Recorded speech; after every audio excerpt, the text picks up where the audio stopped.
Hello viewers, welcome back to our series of lectures on NMR spectroscopy. Today we will continue our discussion on the basic aspect of NMR spectroscopy. We want to learn about NMR as a phenomenon to begin with. NMR, you know, is nuclear magnetic resonance. So far we have touched upon the nuclear and the magnetic aspect to some extent, and today we will continue to talk something about the magnetic aspect of it, and then we will understand what is the meaning of resonance in NMR. So, that is the way we are going to go about today. The session is planned as follows. That is, to begin with, we will try to see what is the story so far, where have we reached so far. We will try to recall what we have done in the previous session. Thereafter, we will learn about what is called as precessional motion, a consequence of putting the nuclei with I is equal to half into magnetic field. Having done that, we will then try to come to understanding what is the meaning of resonance in the context of NMR. Thereafter, we will learn about the relaxation mechanisms, the ones which are used to maintain the population difference between the two energy levels, and then towards the end we will try to sum up what we do today. Okay. Let us recall our story so far. What we did was, we have seen in the previous session that the nuclei with spin quantum number I is equal to half, typical examples being 1H, 13C, 15N and 19F, they are active in NMR. They are active in NMR because these are spherical nuclei which are spinning and have an associated angular momentum I, which is given by the following expression, and that is how do we represent that. Now, these nuclei which are spinning have an angular momentum, also have an associated magnetic moment mu.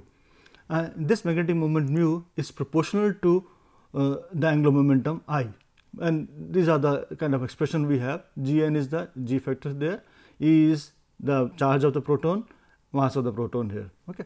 Now, such nuclei actually act as tiny bar magnets. That means, these nuclei which are spinning have a magnetic moment. Such nuclei act as tiny bar magnets, and these tiny bar magnets, if I take a sample of such a material, then all these kind of tiny bar magnets are randomly oriented. Now comes our magnetic part of it, that is, if I apply magnetic field to this, these spins now start aligning themselves. They align either with the field or against the field, and these two orientations kind of correspond to two different energies there. That means, basically we have applied the magnetic field. In the presence of magnetic field only, we are able to create two nuclear spin states there. One is the alpha spin state, one is the beta spin state. Alpha is lower energy, beta is higher energy, and this is the energy separation between the two. We talked about all these things in the previous session, and this corresponds to a certain frequency which falls in the radio frequency range. And if I provide that radio frequency, that means what you can have is the nuclear spin in the lower state, if given energy in the radio frequency range, gets excited to a high energy state, which is beta state, and such a transition is referred to as spin flip. So, that is all what we talked about in the previous session. Now, let us move further and see that what else happens if I put my material into a magnetic field. One is that we are getting two energy levels there. The second thing which comes up is what is called as a nuclear precessional motion. Let us understand this. This is a very important phenomenon, a very crucial phenomenon for magnetic resonance to be understood. What basically happens is that nucleus which is spinning here has a magnetic moment. This magnetic moment does not just only spin, it starts precessing as well, because what happens is that the magnetic moment vector, which is at an angle, certain angle theta, with respect to the applied field, that means this is my applied field B naught here, and what you have is this tiny magnet I am talking about is oriented at angles, some angle over there. So, it is spinning at that angle. Also what happens is, besides this is my direction of the field here, the upward direction, the V naught. Now, my nucleus is spinning like this somewhere here at a certain angle with this. Besides spinning, it starts executing this kind of a motion. This is called as precessional motion. That means the nucleus is spinning on its own axis and also around the direction of the applied field over there. So, this second kind of motion I am talking about is referred to as a precessional motion, and it is also actually it is called as Larmour's precession. It is just to honor the Larmour. Okay. Now, let us see it in a different perspective of the same. But it means if we want to see it in the macroscopic domain, probably a spinning top is the best analogy over there, because we have seen a spinning top. The spinning top spins on its axis, because we got there is a top here, there is a nail, this is spinning on its own nail. That's how axis there. Besides that, if it is just, if you just see a spinning top, it spins on its axis. Okay. But if you just tip it a little, what it starts is, it keeps spinning like this, also it starts precessing around this motion. So, that is exactly same thing what happens in case of a nucleus there. So, that is called as a Larmour's precession. Now, another important thing here is that this precession frequency, that means the frequency at which this is getting precessing around the applied field direction, happens to be proportional to the applied field. Higher the field, more the Larmour precession frequency. And that is how we can look at it. That means the precessional frequency omega is equal to gamma is gyromagnetic ratio, and B naught is a field over there. And if I just want to do a little more simplification, we can get a very important kind of an expression over here. That is, if I want to find out the normal frequency nu and the precessional frequency, the kind of relationship between the two, we find that omega, that is a rotational frequency or precessional frequency, is 2 pi nu. That is what we know from our basic physics, and this is given to be equal to gamma B naught. So, what we do is we just rearrange a little. So, we find that nu, that is the frequency here, will be equal to gamma by 2 pi B naught, and gamma we know is mu by I, that we have done earlier. So, if I just substitute the expression for mu and also for I, what do I get? I get the following thing here. That means, I get the frequency to be equal to Gn mu n B naught h. Now, what does it mean? This is a very crucial expression for us, because this frequency, this is the Larmour frequency here, is same as the frequency of radiation required to cause a transition between the two nuclear spin states. That is what we did in the previous session. That means, we got two energy levels, this delta E corresponds to a radio frequency, and we realized that we had the same expression for that frequency which is required for this transition to be done, for the spin flip to be done. So, what you see is there are two things. One, we need a radio frequency to cause a transition, and secondly, we got a nuclear precession which has a frequency which is again proportional to the field and has a same expression there. And these two being equal actually provide us a mechanism for this to happen, for a mechanism for the resonance to be achieved. Let us see that. Before we proceed further, let us have a look at what do we mean by spin flip. What we mean by spin flip is that now this is a representation of a nuclear spin which is precessing around the applied field direction, and it is tipped at a certain angle over there, and this is aligned with the field. So, it is of low energy. I give radio frequency, the energy is absorbed, and then what happens is this spin which is aligned with the field aligns against the field, and this actually is of higher energy there. So, this is tipping of this. Okay. So, this is referred to as spin flip, and in terms of energetics, if we want to see, that is how do we represent that. That is, you have applied field beta naught over there, you got a spin aligned with this having energy equal to Z of alpha level there. I give a radio frequency to that, it flips over. So, what I get is this is my transition here, and that is delta E required over there. The nu will be equal to the same frequency we just worked out. Now, the question is, how do we achieve this kind of a spin flip? What is the mechanism? How does it happen that we provide radio frequency and it is absorbed by the nucleus and spin flip takes place? But before we come to that, let us take up one more issue here, that is we have got two energy levels there, and then we got a certain kind of collection of nuclear spins are there. So, these spins will be distributed amongst these energy levels according to Boltzmann law, that we all know of, and accordingly we know that from Boltzmann law, N2 by N1, that is N2 is the population of the upper level and N1 happens to be that of the lower level, is equal to e raised to power minus delta E by kT, where delta E happens to be the difference in energy levels there, that delta E value, and K is the Boltzmann constant, T is absolute temperature. Now, why I am talking about this, it has a very pertinent or very relevant thing over there, that is, if I try to work out this, as I just mentioned, delta E is the energy difference and K is the Boltzmann constant. If I try to do it for, let me take an example here. Let me take an example, say if I want to compute the N2 by N1 ratio for protons in a magnetic field of about 1.5 Tesla, which is a typical field what we use at room temperature of 300 K.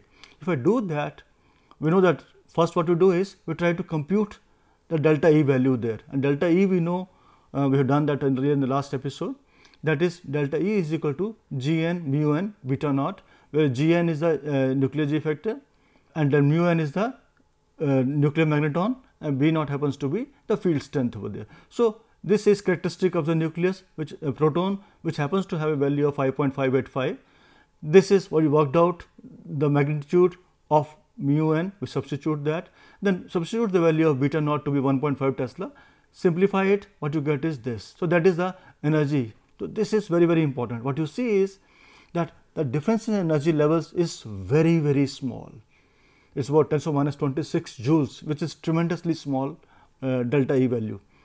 Now, if I just go further and just try to work out, since delta E by kT is very small for this particular case I am talking about, we can use a little mathematics here and simplify this expression, that delta E raised to power minus delta E by kT can be approximated to be equal to 1 minus delta E by kT. This is true only if this exponent happens to be very small, which is true in this case. Okay. When I do that and try to compute the values, I find that N2 by N1, the ratio of N2 to N1 comes out to be 0.999998 and so on and so forth. What does it mean is, it means that for every 10 to the power 5 spins in the lower level, that is about 1 lakh of them, 100,000, there are 99,999 spins in the upper level there. That means there is only difference of 1 nuclear spin in 10 to the power 5, which is a very, very small difference there. Though this difference is small, but with the number of molecules we deal with, which happens to be in trillions, this difference becomes reasonably okay. But all said and done, the implication of this is that NMR spectra are intrinsically very, very weak. Okay. Now let us go further and see what is the meaning of resonance in case of NMR. Let us understand that. Now, in order to understand resonance, let us see what basically has happened here. That means, I have taken a sample, put into a magnetic field. When I put into magnetic field, different nuclear spins, they distribute among themselves amongst the energy levels there, according to Boltzmann distribution, as we just discussed there. So, as a consequence of that, what will happen will be that there will be more spins which will be aligned with the field, and there will be lesser spins which will be aligned against the field. So, it has been just schematically shown over there. Since there are more spins which are aligned with the field, what you will have is, you will have a net magnetization in the direction aligned with the field there. This is my z direction, is my field direction there, that is B naught here. So, there will be net magnetization in the direction of the field there. So, that is the consequence of distribution of the spins amongst the energy levels there. Now, but our issue is that we want to kind of execute a transition there. So, in order to do a transition there, we need to supply energy, and that energy we know is supplied in terms of a radio frequency there, and that radio frequency actually is applied along the x axis there. Our nuclear spins are aligned, that means there is a net magnetization which is given as m naught in the direction of B naught or the z direction there, and I apply radio frequency along the x axis there. A radio frequency basically is an EM radiation. EM radiation, we know that there is an electrical component there, there is a magnetic component there. So, out of the two component, it is the magnetic component which is of interest to us there. So, we have got a oscillatory magnetic field which is coming there. So, that oscillatory magnetic field has to interact with this kind of a spin magnetization which is aligned with the field over there. Now, how does that happen? In order to understand how does that happen, we have to see that this radio frequency we are talking about, because this oscillatory field, this in fact can be seen as made up of two counter rotating components. That means, this oscillatory field here can be thought of to be made up of two rotatory fields there. Let us understand this. Now, suppose I have this as my kind of say a magnetic vector there, say of the EM radiation there. Now, we know that when talking about oscillation there, say this magnetic vector is here, it decreases, decreases, decreases, decreases, comes there, becomes negative, then it oscillates like this. So, that is what you are trying to look at there. Now, same thing can be achieved by thinking of two counter rotating components. Let us understand that. What it means is, let me think of this vector which is moving clockwise like this. Another vector is moving anti-clockwise. So, there are two things there. Now, suppose there are two things, both are aligned. So, net is the double of that. Now, suppose these two vectors, one moving clockwise, one moving anti-clockwise, they go at the same speeds. This moves like this moves like this. Now, if I try to take these two vectors and try to find out the resultant of that, that will be lesser than the sum of the two, that will be shorter vector there. Let it continue further, continue further. When the two becomes like this, diagonally opposite to each other, the net will be 0. When they go downwards there, it will become negative and all. So, what basically happens is, when the two vectors of the kind of circularly rotating components there, or rotating component as they are called. So, when they move counterclockwise, one is clockwise, one is anti-clockwise, we find that this vector to begin with was much larger here. When the two vectors, the one is kind of rotating clockwise, one is anti-clockwise, the net is somewhere here. When they come opposite to each other, it will be 0. When they become like this, the net is like this, and then when the two align again in this direction, we find it becomes so much there. So, essentially, if I look at only the resultant of vector there, so resultant vector is very large here, becomes smaller, becomes 0 here, somewhere we should have had a figure here which says is 0, or then it becomes negative like this, or it becomes further like this. So, what you see is that this is an oscillatory field over there. So, there are two ways of doing that. One is basically I am trying to look at a magnetic field which is oscillating, and that can be represented in terms of, or resolved in terms of, counter rotating components there. That is important. Now, what happens then? What happens then is that these rotating components will depend on the frequency of the radiation I am talking about there. Okay. Now, let us see here what happens. What happens is, we have a net magnetization vector here, which is precessing at a certain frequency depending on the applied field there. Then what do? I provide a radio frequency. Radio frequency, say let me assume I am taking some arbitrary units there. Let us say this is precessing at some 100 units over there, okay, and I am applying a kind of radio frequency along x axis, and say the frequency happens to be say 97. So, if it is 97, the circular component along this axis, this direction here, which will be having a frequency of 97 units there. Increase it further, make it 98, 99, nothing happens, no energy absorption is there. The moment this radio frequency becomes 100 units, similar to this frequency over there, these two resonate and there is an energy absorption. That is the meaning of resonance there.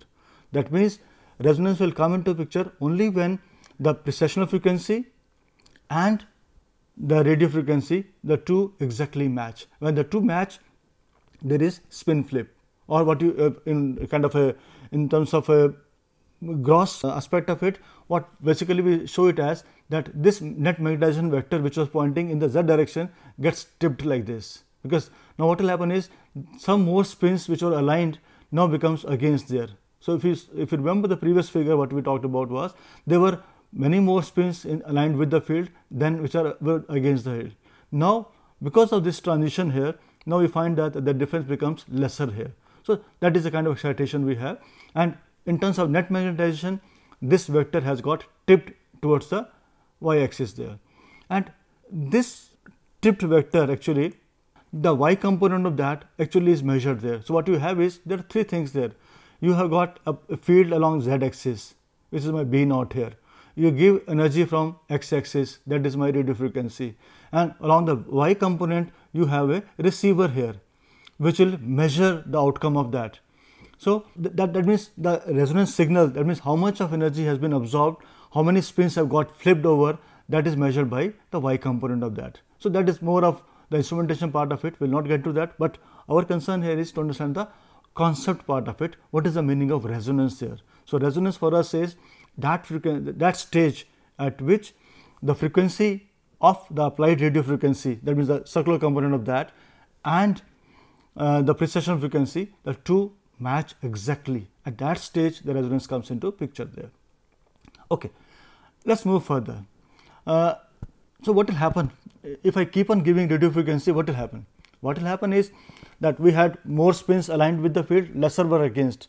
I gave energy, so these spins which are aligned have become against the field. So this difference is decreasing, and if I keep giving radio frequency, a stage will come when the population of both the levels become equal. That is referred to as saturation of the excited state. Now, if that so happens, that means that if the population becomes equal in both the levels, there is no absorption and nothing will happen thereafter. But fortunately for us, that does not stay as such. When we give radio frequency, the difference in population does decrease, become lesser and lesser. They tend to saturate, but there are certain mechanisms which come into play which let this balance to be maintained. They are called as relaxation mechanisms. That means there are nuclear spins, they relax to maintain this population difference, and there are two such mechanisms for that. Let's quickly look at those two mechanisms there. One is called as spin lattice relaxation, the other one is called as spin-spin relaxation. Let's look at this, very simple ones there. Now, spin lattice relaxation, as the name suggests, basically this involves the transfer of energy from the nuclear spin in the higher energy state to the molecular lattice. So what it means is this: you have got a nuclear spins which have got excited now, so they have got high energy. So they will tend to come down in energy, and that coming down in energy happens because this nuclear spin is not in isolation, it is in a system there, it is in a solution there. So there will be a molecular lattice around that, maybe of solvent or other molecules there. So the energy of the spin is transferred to that, and as a consequence the spin loses energy and comes down to the ground state here. This is called as spin lattice relaxation, also called as longitudinal relaxation. Now, this longitudinal relaxation actually helps in maintaining the excess of population in the lower energy level, because population difference has become less now because the spins are getting relaxed down to the ground level. So this population difference is maintained over there. So relaxation actually leads to recovery of the Z component there. What it meant was that you have a net magnetization in the Z direction there. I give radio frequency there, some of the spins which are aligned with the field now go against the field. So this vector tips off, and when this is tipping off because there is an excitation there, and when the spins go back to ground state, so this will be recovering back to this. That is the meaning of recovery here. And then this recovery actually is characterized in terms of what is called as a spin lattice relaxation time. This is a very, very crucial parameter in the context of NMR, which probably will not be using much of it, but we need to understand what this is the important thing there, because this is what is going to determine the way NMR spectrum looks like. Okay. The second kind of relaxation is termed as spin-spin relaxation. As the name suggests, spin-spin, that means this involves mutual exchange of spins by two precessing nuclei in close proximity of each other. What it means is, this one spin there which is in excited state has high energy, you got a neighboring spin which does not have high energy, it is in the ground state there. There can be a transfer of energy from here to here.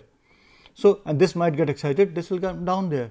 So, that is called as spin-spin relaxation, and also referred to as transverse relaxation, and this basically decreases the half-life of the excited state, because if the spin which has got excited gives energy to someone else and comes down, so the lifetime which is spent over there decreases there. That is a consequence of spin-spin relaxation, and this is actually characterized by a spin-spin relaxation time T2, that is called as T1, spin lattice relaxation time is called as T1, and spin-spin relaxation time is called as T2.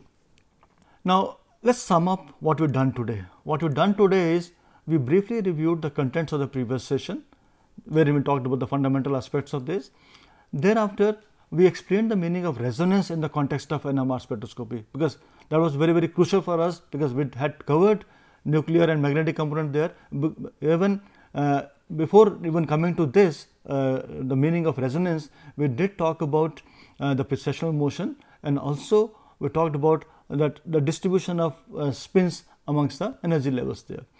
And thereafter, we explained two important relaxation phenomena, that is spin lattice relaxation and spin-spin relaxation, and their importance, because they are the ones which are very, very important phenomenon, particularly in terms of their being able to maintain the population difference there, so that the energy absorption can take place and we can get a meaningful spectrum there.